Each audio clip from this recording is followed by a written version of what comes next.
Snow shoveling is often done in the early morning hours when we already know there's a heightened risk for acute cardiac events. In fact, most heart attacks have been shown to occur between 6 a.m. and 11 o'clock in the morning. I'm Barry Franklin. I serve as Director Emeritus of Preventive Cardiology and Cardiac Rehabilitation at Corewell Health, William Beaumont Medical Center in Royal Oak, Michigan.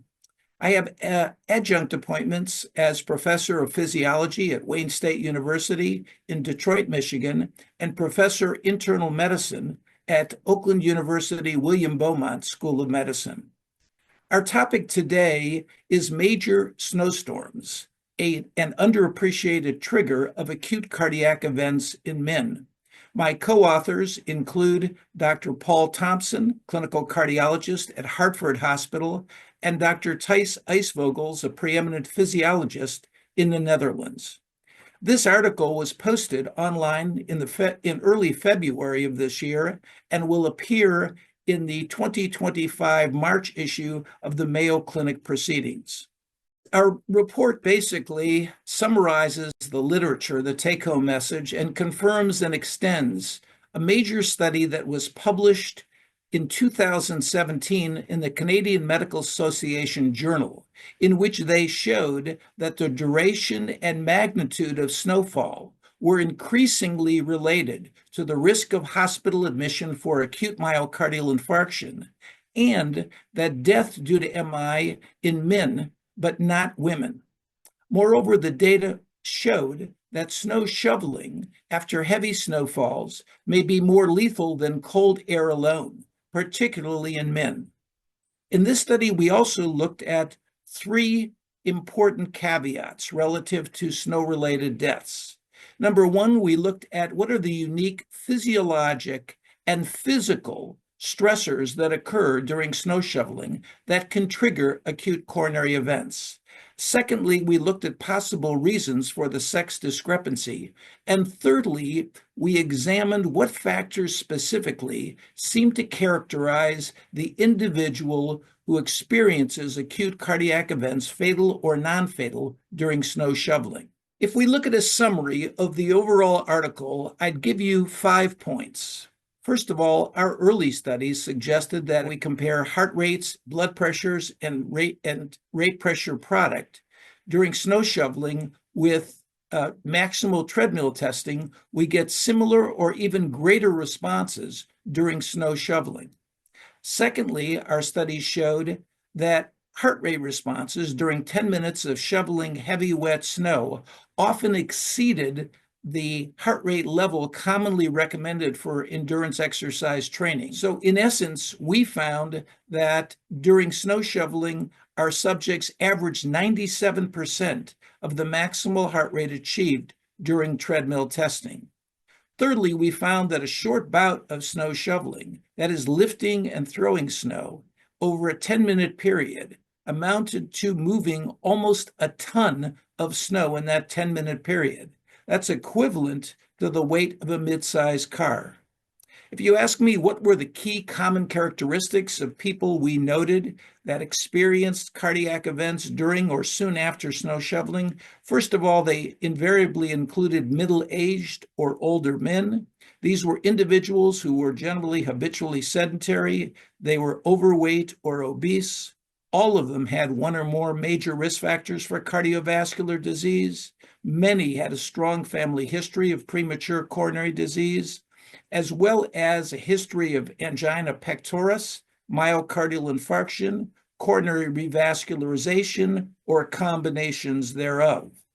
Lastly, we found very, very interestingly that using an automated snow thrower required less than half the energy expenditure expressed as METs as shoveling heavy wet snow, and using that automated snow thrower accomplished the job at much, much lower heart rates and blood pressures, suggesting a safer alternative. Oftentimes people say to me, Barry, what were the key factors contributing to the excess cardiac events during snow shoveling? In other words, what do clinicians need to know? I'd highlight 5 specific factors. Number one, the inefficiency of arm exercise compared to leg exercise. Typically, we see much higher heart rates at a given submaximal workload when using the arms as compared to the legs. Secondly, working in an upright posture, especially when the legs are largely motionless. Here, this decreases venous return. Thirdly, superimposed isometric or static exertion, which markedly increases the blood pressure. Fourthly, breath holding or the Valsalva maneuver when straining to lift heavy loads, which we believe impairs venous return. And last but not least, the inhalation of or exposure to cold air. All of those factors, we believe, contribute to the acute cardiac events each year. Keep in mind as well, the inhalation of cold air can be exacerbated with windy conditions. Two additional factors I think are important for clinicians to know when we talk about this activity. Previous studies have shown that unaccustomed vigorous physical activity in people who are habitually inactive with underlying cardiovascular disease can increase the relative risk of acute myocardial infarction by 100-fold or more. The take-home message on everything I've just said is this. Collectively, these 7 factors, so to speak, increase immensely the cardiac demands. In other words, you get a huge increase in heart rate, blood pressure, or rate pressure product, while simultaneously you're getting a decrease in coronary flow. Those manifestations can lead to myocardial ischemia, which can be highly arrhythmogenic, or plaque rupture. In essence, then, we're talking about the perfect storm. Another question that often comes up when we talk about hazards related to snow shoveling is, why is it more prevalent in men than in women?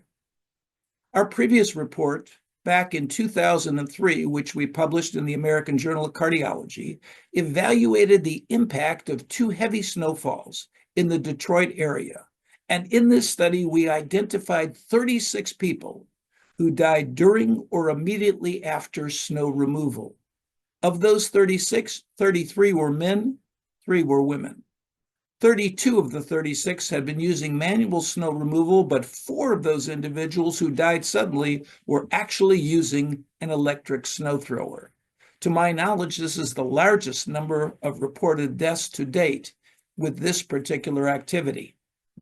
The question then remains, why do more fatalities occur in men than women?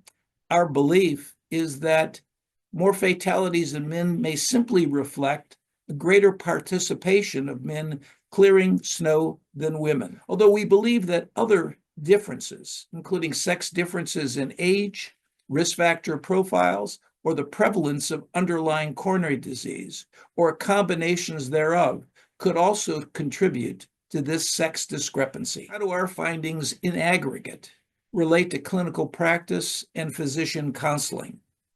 Patients at risk for occult cardiovascular events because of their medical history, or perhaps related to their strong family history of premature cardiovascular disease, abnormal risk factor profile, or elevated coronary calcium score, these types of patients should be cautioned about the associated cardiac risks of manual snow removal.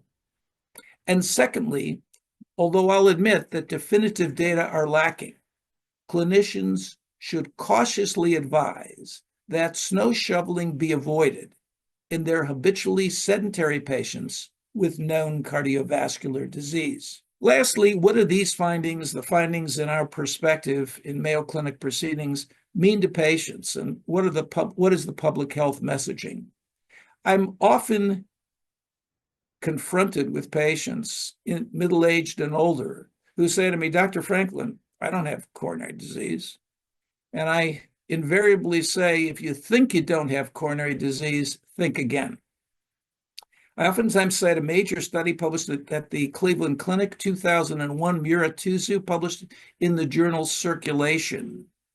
Here they looked at individuals over 50 years of age using a technique called intravascular ultrasound.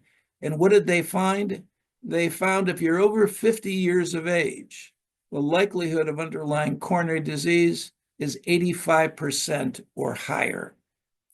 More recently, a study done in Sweden also highlighted the fact that in this particular study, which included a much larger study population, 25,000, they looked at individuals 50 to 64 years of age, and they used a different methodology, not IVUS, but coronary computed tomography angiography. And what they found is that of all those individuals who were asymptomatic, 40 to 45% had hidden heart disease. So the likelihood of anybody over the age of 50 is pretty high having underlying atherosclerosis. Secondly, what do we do with these data? The AHA and other organizations have come to the conclusion in reviewing these data that snow shoveling should be ranked among activities that are associated with a high risk of cardiac events. And that's one of the reasons why the AHA hosts timely media awareness campaigns every year to inform the public of these risks. We feel very, very strongly that the more people know about these risks, the better they are and more likely to inform family, friends, middle-aged and older, that perhaps because of their medical history, they should not be clearing snow. Finally, as a reminder of the potential hazards associated with snow removal, we ended the editorial kind of tongue-in-cheek by encouraging that patients affix a label to their snow shovel that reads, "Warning, use of this instrument for snow removal may trigger acute coronary events, specifically acute myocardial infarction and sudden cardiac death." We hope that you found this presentation from the content of our website valuable. Our journal's mission is to promote the best interests of patients by advancing the knowledge and professionalism of the physician community. If you are interested in more information about us, our homepage is www.mayoclinicproceedings.org. There you will find access to information for our social media content, such as additional videos on our YouTube channel, www.youtube.com Mayo Proceedings, or journal updates on Facebook, www.facebook.com Mayo Clinic Proceedings. You can also follow us on X, formerly known as Twitter, available at Mayo Proceedings.